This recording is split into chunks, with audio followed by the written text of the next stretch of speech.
The autumn of 1994 in Albany, New York, carried a crisp, almost melancholic air, a prelude to the biting, relentless winters the capital region was famous for. For Eleanor Vance, 34, an English teacher at North Albany Middle School, these seasons were more than just shifts in weather. They were a profound rhythm, a familiar, comforting cadence that punctuated her predictable, yet deeply satisfying life. Her mornings began with the ritualistic hum of her coffee maker, filling her cozy, two-bedroom apartment on South Main Avenue with the rich scent of dark roast. She'd often stand by the window, sipping from her favorite ceramic mug, watching the streetlights flicker off as the sun, a pale disk in the eastern sky, cast long shadows over the neat rows of brick and clapboard houses. The drive to school was a daily pilgrimage, a journey past the grand, imposing architecture of the state capitol, the serene flow of the Hudson River glinting under the pale light, and the quiet dignity of the old neighborhoods she served. Her classroom, always meticulously organized, was her sanctuary, a place where the earnest scrawl of her students on Shakespeare essays and the sometimes boisterous, sometimes shy, questions of 13-year-olds filled her days with purpose. Eleanor was not a woman of grand gestures or dramatic pronouncements. Her passions were quiet, yet profound. The turning pages of a well-worn novel by Toni Morrison or Alice Munro, the careful tending of the small window box of marigolds that bravely defied the urban grit and the encroaching cold, the precise red corrections she made on student assignments, always accompanied by an encouraging, handwritten note that spoke volumes of her dedication. She believed in the power of words, in the transformative magic of literature, and she instilled that belief in her students with a gentle, persistent fire. Her closest confidant, her anchor, was her older sister, Clara, a no-nonsense nurse practitioner who lived in Guilderland, a short 20-minute drive west. Their Sunday dinners, typically at Clara's more spacious home, were sacrosanct, a weekly anchor in Eleanor's otherwise solitary, yet deeply content, existence. They talked about everything. Clara's demanding hospital shifts, Eleanor's challenging students, the local gossip, and their shared memories of growing up in a close-knit Albany family. Friday, November 4th, 1994, began like any other Friday. The school day ended and Eleanor spent a quiet hour in her classroom, tidying up, preparing for Monday's lessons. She called Clara that afternoon, her voice bright with the anticipation of the weekend, discussing a new recipe for pot roast she intended to try. "Don't be late Sunday, I'm trying something new with rosemary and a secret ingredient," she chuckled, a rare, warm laugh that always brought a smile to Clara's face. Clara promised to be there, and they tentatively made plans to browse a new antique shop in Troy after brunch if the weather held. Eleanor drove home, stopping briefly at a small, independent bookstore on Lark Street, a weekly indulgence. She spent her evening grading a stack of Shakespeare essays, the soft glow of her desk lamp illuminating the earnest, sometimes struggling, scrawl of her students.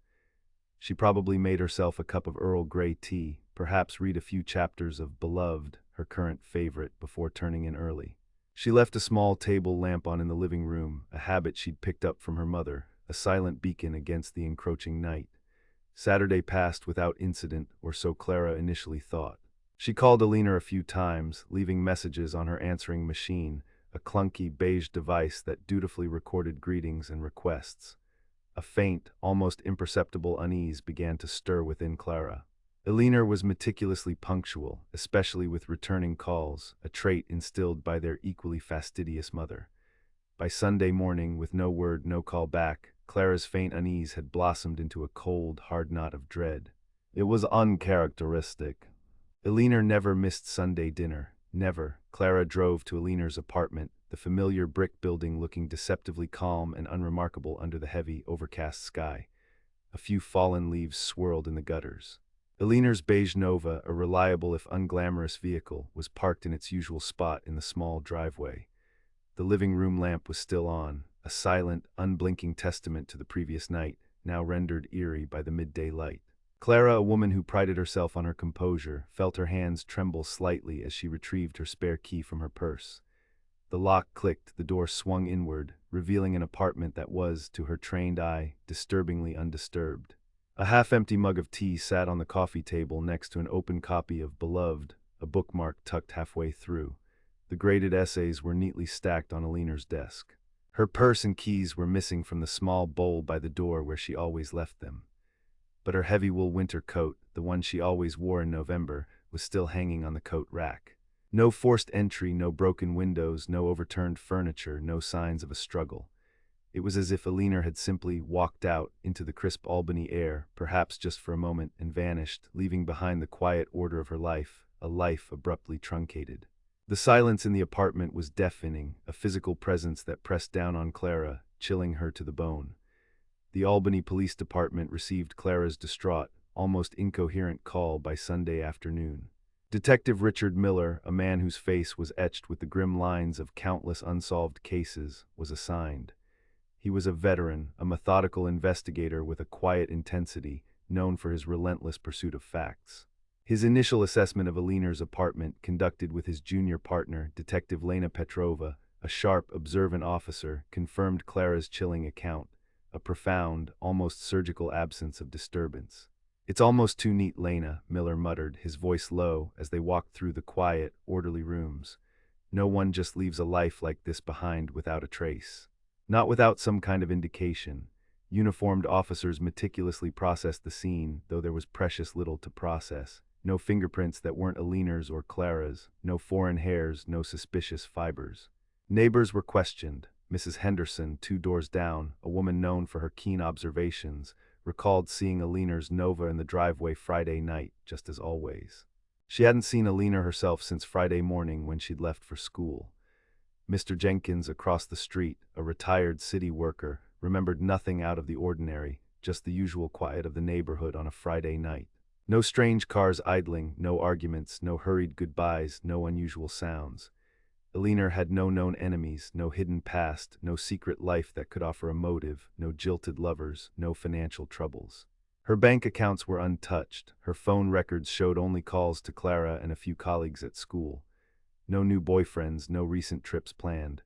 The meticulous, predictable nature of Eleanor's life, which had been her comfort and her family's reassurance, now became the investigation's most frustrating, impenetrable obstacle. There were no loose ends, no dramatic arcs, no obvious conflicts for the detectives to latch onto. It was a blank slate, devoid of the very clues they needed. The search spread outward, a desperate, ever-widening circle. Missing person posters with Eleanor's kind, unassuming face captured in a school photo appeared on lampposts across Albany, from the bustling student quarter of Lark Street to the imposing granite of the Empire State Plaza. Local news channels ran segments featuring Clara's tear-streaked pleas for any information, any tip, however small. The community, initially gripped by the unsettling mystery, rallied, organizing small search parties in nearby parks and wooded areas, but finding nothing. Yet the official leads were scarce, almost non-existent.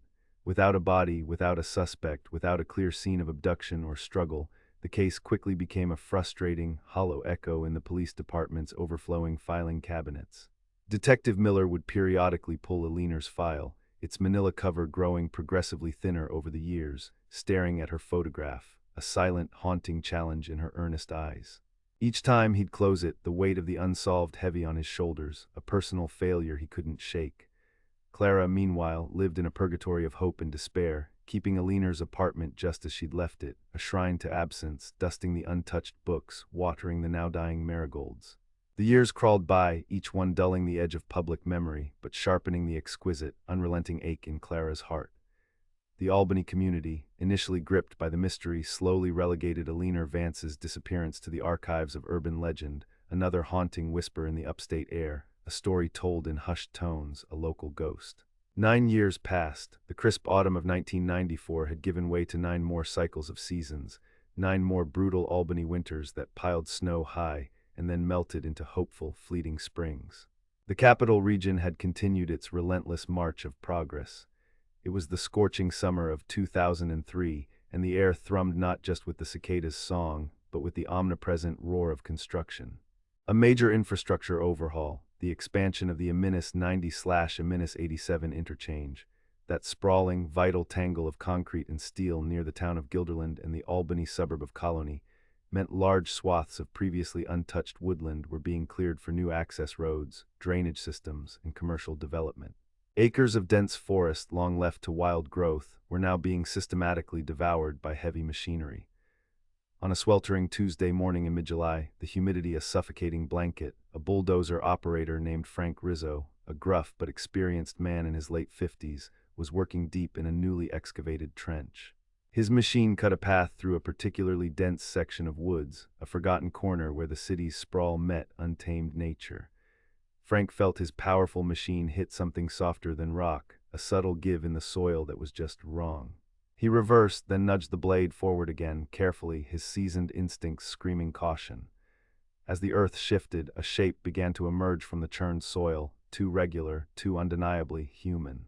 Frank killed the engine, the sudden, almost terrifying silence amplified by the distant thrum of other machines. He climbed down, his heavy boots sinking slightly into the soft earth, his breath catching in his throat as he saw it. A skeletal hand partially exposed, its bone fingers reaching silently towards the unforgiving mid-morning sun. The area was immediately sealed off. Yellow police tape, a stark, almost garish contrast against the lush green foliage, cordoned off the scene, pushing back curious construction workers and emergency responders. Crime scene technicians and forensic anthropologists, their faces grim under the summer sun, descended upon the site, meticulously sifting through the soil with painstaking care. Every scoop of earth, every disturbed root was carefully examined.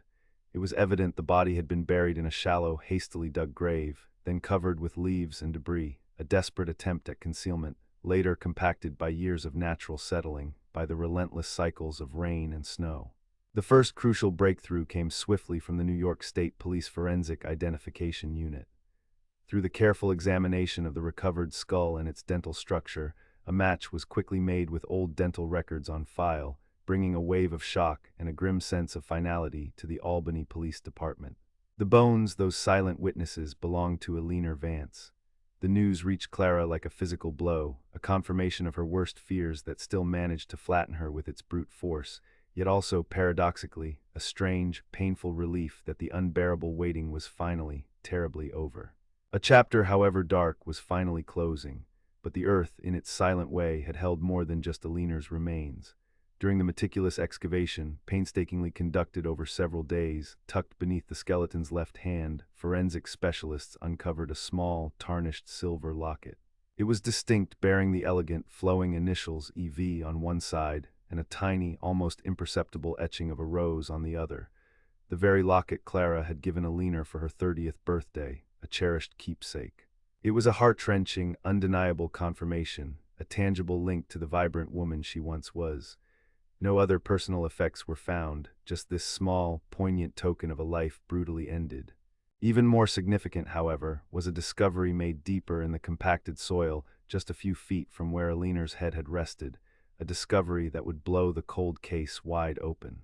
Partially preserved, likely by a unique combination of soil acidity, low oxygen, and the materials themselves, was a fragment of a heavy-duty, industrial-grade work glove, made of a specific synthetic blend known for its exceptional resilience against concrete, abrasive materials, and harsh chemicals. And pressed deeply into the hard clay beneath it, a remarkably clear impression of a boot sole. This wasn't just any boot, it was a custom-made sole, featuring a distinctive asymmetrical tread pattern and a specific brand mark rarely seen outside a highly specialized sector of the construction industry. This particular boot was designed for workers dealing with unusual, highly resistant forms of concrete, or operating very specific types of heavy, custom-built machinery in challenging environments. Its unique signature was unmistakable to those who knew what to look for. Detective Miller, now grayer, his hair thinner, his movements a little slower, but no less driven, pulled Eleanor's cold case file from the dusty archives with a tremor of anticipation he hadn't felt in years.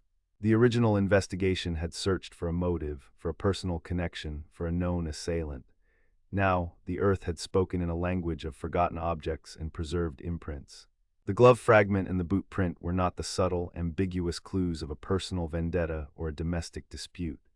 They were the blunt, unmistakable signatures of a man whose profession involved heavy labor, a man who worked with his hands, perhaps in a trade that took him into secluded, undeveloped areas regularly.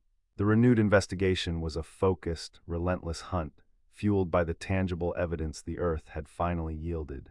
Leveraging the extreme specificity of the boot print and the unique material composition of the glove, Miller's team, now significantly bolstered by updated forensic databases, a new generation of investigators, and a renewed sense of urgency, began to cross-reference construction companies, municipal work records, and specialized contracting firms operating in the wider capital region in 1994. They focused on individuals who would have had access to such specialized equipment, worked in trades requiring such unique gear, and crucially, whose work would have taken them near Eleanor's apartment, her route to school, or the eventual burial site. The net slowly, inexorably tightened. Records from a small, specialized concrete pouring company known as Empire State Concrete Innovations, a niche firm that handled custom, complex municipal and private projects, flagged an employee named Arthur Finch. Finch, 42 in 1994, had worked on a particular municipal road repair project just a few blocks from Eleanor's South Main Avenue apartment in late October and early November of 1994. Company records confirmed Finch was known to wear custom-made work boots due to a chronic foot injury, and the company had, indeed, sourced a specific type of heavy-duty synthetic glove for their crew that matched the recovered fragment's composition. Finch had a documented history of minor arrests for assault and public intoxication, incidents often dismissed as bar fights in his younger days, but indicative of a volatile temper. Crucially, Finch had left Empire State Concrete Innovations abruptly in early 1995, just months after Eleanor's disappearance, moving out of state without a forwarding address, seemingly vanishing himself. He had been a peripheral figure, easily overlooked in the initial wide-ranging canvass, a gruff, quiet man with no apparent direct connection to Eleanor, just another face in the bustling construction landscape of Albany.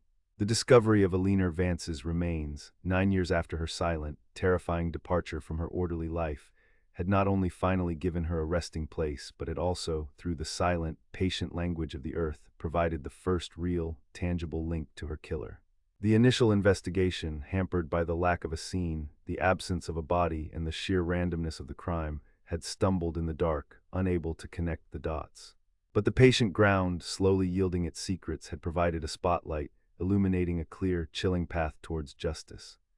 The cold case, once frozen in time, was now burning hot, offering Clara and the Albany community not just an answer to the agonizing question of where, but a concrete direction, a tangible target for the raw grief and long-suppressed anger that had festered for so long. Eleanor Vance had at long last come home, and in doing so, had finally begun to tell her full, devastating story, a story of an ordinary life intersected by an unimaginable act of violence, a story waiting 9 years to be truly heard.